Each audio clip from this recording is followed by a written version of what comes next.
Arabanao zay manaraka ny mety toetry ny andro ho an'ny rapitso faharoa amby roapolo ny volana septambra 2020 sy 2020 somary mafimafy fitsokin'ny alizay raha ho an'ny tapany avaratry ny nosy manokana arak'izany raha ho an'ny toetry ny andro rapitso maraina dia ahitarana orana malefaka avokoa raha ho an'ny faritra Sava, ny faritra Analanjorofo, ny faritra Antsinanana. Somary andrahona kosa ny andro raha ho an'ny ilany Antsinanana, ny faritra Analamanga, ifandimby kosa andrahona simy masoandro raha ho an'ny faritra Sisa.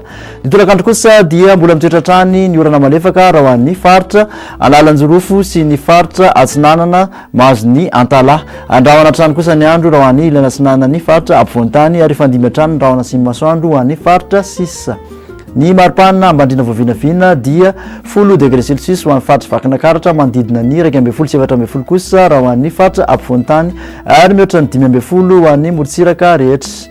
Ny maripana ambonindrina kosa dia 13 degré Celsius ho an'ny Maheva-Tanàna, manodidina ny 14 ka hatramin'ny 17 raha ho an'ny faritra Ampovoantany ary mihoatra ny 15 ihany koa raha ho an'ny morotsiraka manodidina ny Madagasikara.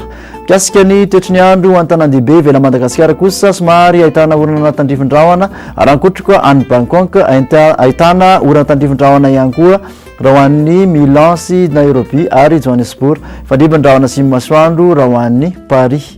Ny toetry ny andro ho an'ny nosy manodidina ny Madagasikara indray dia ahitana orana tandrifin-drahona ho an'ny Port-Louis, fandimby kosa andrahona simy masoandro raha ho an'ny Seychelles, Comores ary Saint-Denis. Dia isaorana be dia be anao nanaraka an'izany hatramin'ny farany, manasanao amin'ny manaraka indray veloma tompoko.